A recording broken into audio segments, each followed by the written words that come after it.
কলকাতায় বাংলাদেশের উপ হাইকমিশনের বাইরে বঙ্গীয় হিন্দু জাগরণ নামে একটি ধর্মীয় সংগঠন সহিংস বিক্ষোভের আয়োজন করেছিল। ২৮ নভেম্বর বিকালে বিক্ষোভকারীরা পুলিশের ব্যারিকেড ভেঙে বাংলাদেশ ডেপুটি হাইকমিশনের সীমানায় পৌঁছে যায়। এ ঘটনায় গভীর উদ্বেগ প্রকাশ করে দেশটিতে অবস্থিত সব ধরনের বাংলাদেশি কর্মীদের নিরাপত্তা নিশ্চিতের আহ্বান জানিয়েছে বাংলাদেশ সরকার।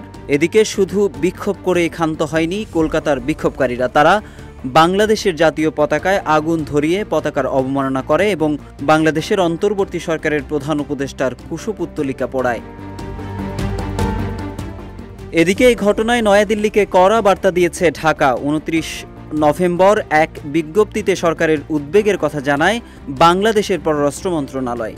বিবৃতিতে কলকাতায় বাংলাদেশ উপ হাইকমিশনের সামনে বাংলাদেশের পতাকা পোড়ানো ও সহিংস বিক্ষোভের প্রতিবাদ জানিয়েছে পররাষ্ট্র মন্ত্রণালয়। পাশাপাশি ভবিষ্যতে এ ধরনের ঘটনা ঠেকাতে প্রয়োজনীয় পদক্ষেপ নিতে নয়াদিল্লির প্রতি আহ্বান জানিয়েছে ঢাকা। পররাষ্ট্র মন্ত্রণালয় বিবৃতিতে বলেছে, পশ্চিমবঙ্গের কলকাতায় উপ হাইকমিশনের সামনে বঙ্গীয় হিন্দু জাগরণ নামের একটি সংগঠন আয়োজিত সহিংস বিক্ষোভের ঘটনায় বাংলাদেশ সরকার গভীরভাবে উদ্বিগ্ন। বিক্ষোভকারীরা পুলিশের বাধা উপেক্ষা করে বাংলাদেশের উপ হাইকমিশনের সীমানা পর্যন্ত চলে যায়। সেখানে বিক্ষোভকারীরা বাংলাদেশের পতাকা পোড়ায় এবং প্রধান উপদেষ্টার প্রতিকৃতিতে আগুন ধরিয়ে দেয়। বর্তমানে পরিস্থিতি নিয়ন্ত্রণে আছে মনে হলেও উপ হাইকমিশনের সদস্যরা নিরাপত্তাহীনতায় ভুগছেন বলেও জানানো হয় বিবৃতিতে।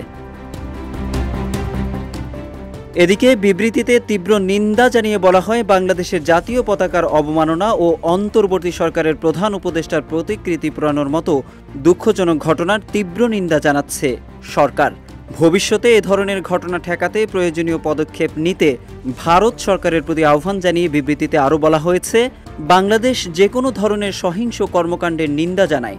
একই সঙ্গে বাংলাদেশ সরকার কলকাতার উপ হাইকমিশন সহ ভারতে অবস্থিত বাংলাদেশের সব কূটনৈতিক মিশন ও কূটনীতিক কর্মকর্তা ও সব কর্মীর নিরাপত্তা নিশ্চিত করতে নয়াদিল্লির প্রতি আহ্বান জানিয়েছে।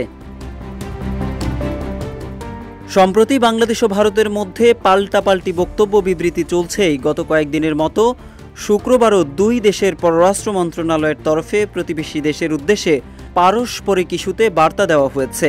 এদিকে ২৯ নভেম্বর শুক্রবার ভারতের পররাষ্ট্র মন্ত্রণালয়ের সাপ্তাহিক ব্রিফিংয়েও স্থান পায় বাংলাদেশ প্রসঙ্গ। ভারতের পররাষ্ট্র মন্ত্রণালয়ের মুখপাত্র রণধীর জয়সওয়াল বলেন, হিন্দু এবং অন্যান্য সংখ্যালঘুরা যে হুমকির মধ্যে পড়ছেন এবং তাদের লক্ষ্য করে হামলা চালানো হচ্ছে, সেই বিষয়টি বাংলাদেশ সরকারের কাছে ভারত বারবার উত্থাপন করেছে। এ ব্যাপারে তাদের অবস্থান স্পষ্ট। এছাড়াও বাংলাদেশের অন্তর্বর্তী সরকারকে অবশ্যই সব সংখ্যালঘুর নিরাপত্তার দায়িত্ব নিতে হবে বলে মন্তব্য করেন রণধীর জয়সওয়াল। ইসকন প্রসঙ্গে এক প্রশ্নের জবাবে ভারতের পররাষ্ট্র মন্ত্রণালয়ের এই মুখপাত্র জানান, বিশ্বজুড়ে সুপরিচিত একটি সংগঠন হিসাবেই তারা ইসকনকে দেখেন। চিন্ময় প্রসঙ্গে তিনি বলেন, ব্যক্তি বিশেষের বিরুদ্ধে আইনি প্রক্রিয়া চলমান রয়েছে। তারা আশা করেন এই প্রক্রিয়া ন্যায্য, নিরপেক্ষ ও স্বচ্ছভাবে চলবে, যেখানে তাদের আইনি অধিকার সম্পূর্ণভাবে রক্ষিত হবে।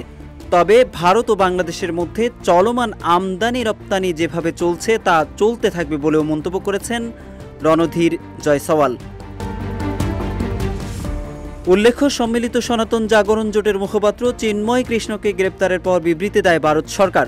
এরপর তার প্রতিবাদে পাল্টা বিবৃতি দেয় বাংলাদেশ। এদিকে গত ২৯ নভেম্বর কলকাতায় অবস্থিত বাংলাদেশ উপ হাইকমিশনের সামনে সহিংস বিক্ষোভ করে সেখানকার ধর্মীয় একটি সংগঠন, যার কড়া প্রতিবাদ জানিয়ে অবশেষে বিবৃতি দেয় বাংলাদেশ।